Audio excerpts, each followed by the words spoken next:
Hey everybody, Norm here from Tested, and once again we are joined by Johnny, aka Sergeant Bananas, Hey. in your studio slash home to get a behind the scenes look at your photography process. Yeah, Thank you so much, first of all, for having us here again. absolutely. And today you've set up already a scene with Wolverine, some ninjas, and you're using the practical effect that we've seen used a lot on your Instagram page. What is it, snow? Yes, it is snow. Well, snow, but it's actually, as you can see here, this is a bag of flour Really? that I'm going to use to emulate snow, which actually works very well. Wow. Kind of messy, but it does its job. Wow. Now, I was watching you set up this whole scene. It's a beautiful platform you have. And like the last time we were here, you set up a bunch of your LumeCube lights. Right. But I also saw that you were posing not only the main character, but a lot of these ninjas around him. And you're paying just as much attention to detail to how those guys were posed. Yeah, like the posing is such a big aspect of doing toy photography because the poses could really sell the whole scene, or they can make or break it, as they say. So paying attention to not only the main focus but the other guys is just gonna really tie it all together in the end. Like when someone's looking at it and like, oh, he's even got, look at that guy, he's even like hunched over like he was just stabbed, or Wolverine just clawed him or whatever. So going that extra mile to just tweak the little things like that really, to me, makes a big difference. When I'm looking at photos, like I tend to notice those things myself, so I try to make sure that I'm covering my bases with that stuff too. I like that you're mixing and matching just from different toy lines. You're kind of agnostic as to what you pull from. When you open a box and take a toy out of a box, what do you look for in terms of the posability?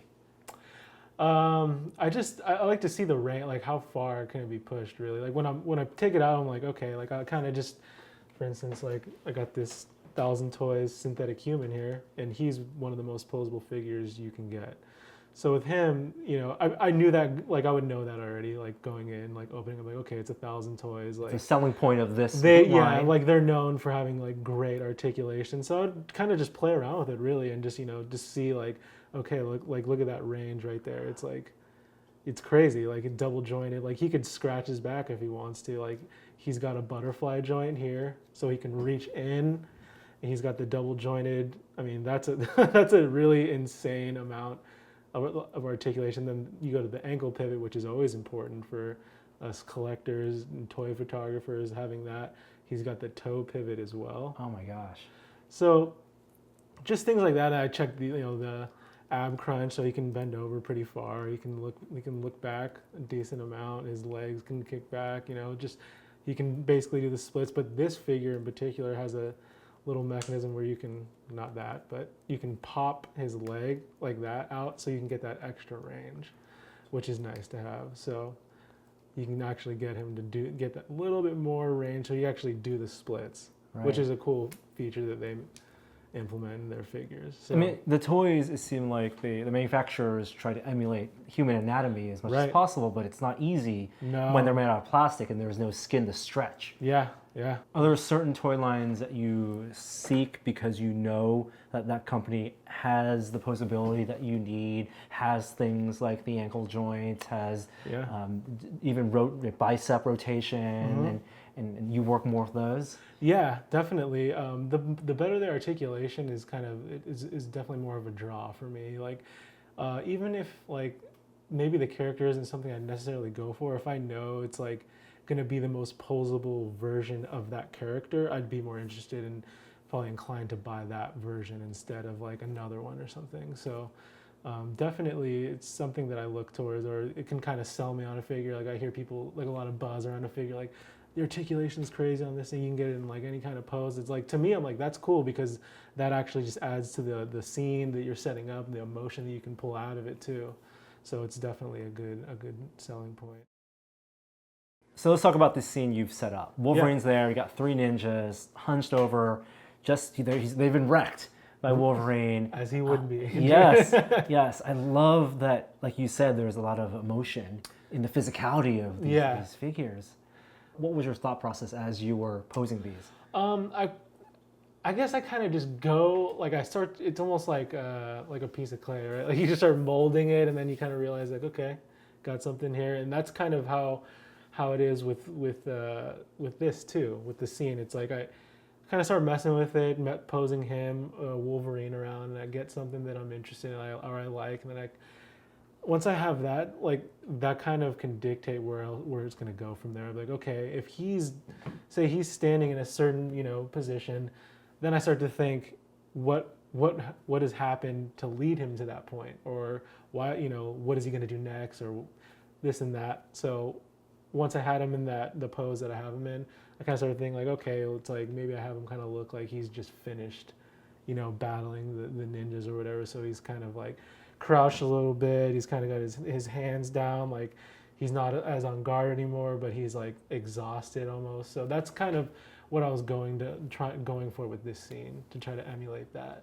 I like both in this scene and the last scene we did. You are yourself or emulating the physicality of these because you kind of act out what your character is. Because that just adds to the realism, right? So it's like if I can't do it, then the figure, it might not translate well, right? So it's like if you can do it, then it would probably translate well, right? Like the anatomy of like a person and this and that. So it's just like a big thing of like, how would you move? That's always a good place to start. Like think about like, okay, imagine if you were fighting ninjas, or hopefully you never would have to do that. But if you were, like, and you just got done battling them, and like you're tired, and you've been through like this hard fought battle, and now you're kind of just finally catching your breath. Like we've all done it. We've all play acted our favorite characters in cosplay. Yeah. It's exactly that, but at this scale.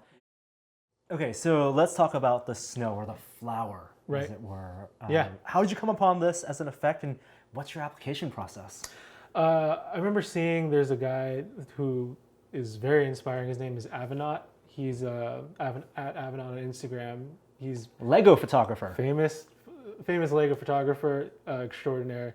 He was the first person I saw really doing like a snow effect, and the way he does it just really like amazed me. Like he's an amazing artist, and so I was really inspired by his work, like huge actually. So that's kind of what led me to try to do snow in my own way. So I kind of just started experimenting. Like I started off using baby powder and just kind of like squeezing the bottle and just seeing how that looked, and then I tried baking soda, which I know is what he prefers to use. And then eventually I just kind of tried flour because it was kind of like the next thing in line. And that's kind of what I felt I liked using. So that's what I've used ever since I started doing snow, except from the very beginning at least. So nowadays it's giant bags of flour and a big mess. Oh, so you're hand applying this. It's not in your shaker or anything. I just do it by my hand. Yeah, I just do it by my hand, and like my technique has kind of changed over time. Like I remember in the beginning, I'd kind of just be like, and just go like this and just a free for all. But now it's kind of more calculated in a sense, definitely. Like I kind of know like where I want it, where it kind of needs to fall for me to like get the look that I'm going for. And you've already framed it, you've lit it, so for this amount of plane of focus, for this shadow depth of field, you can move forward and backward and work that bokeh. Very cool. Can we watch you Absolutely do it pass? Yeah. So I would grab, a little pinch of it basically, and then kind of just overhead of the scene or wherever the subject is, and kind of just grind with my fingers and kind of just on a circular motion almost, and just kind of go like that. And then once it kind of like disperses, then I can kind of just grab all my fingers and kind of go like this, and then it just kind of grinds it out, and again with the circular motion. And then that's pretty much my technique right there. And at the same time, you're hitting that shutter. It's getting Shutter's 10 going frames off. a second. Yep, and it's just getting all those particles getting captured in the foreground, background, in focus, so all over the place. And with that whole pattern, it's almost like a ritual. You have like tips of your fingers all the way to your palm. You're going to get a wide range. Yeah, so even now you can still see it coming down. It's like this stuff does not like to get off your hand, but yeah, even that could have been a shot right there. So why don't I just do a shot then? Yeah. So here we go. I'm gonna grab another pinch here. And then get my hand on the shutter here. All right, here we go.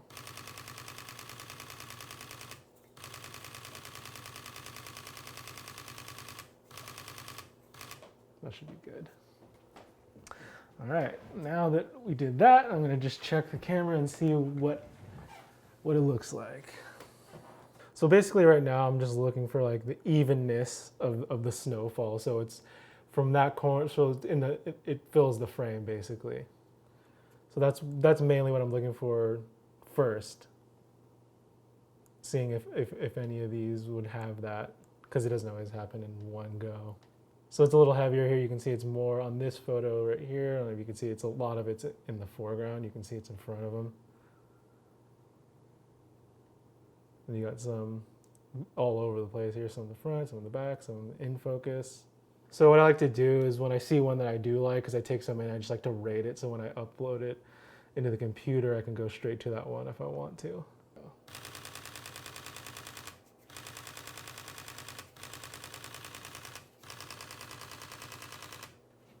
All right. We got some that time. And it's a wonderful effect. Thank you, Johnny, so much for sharing with us this snow effect. Absolutely. We got to have more projects with you soon. Absolutely. We want to take more photos with you. Thank you again. Yeah, thanks for having me.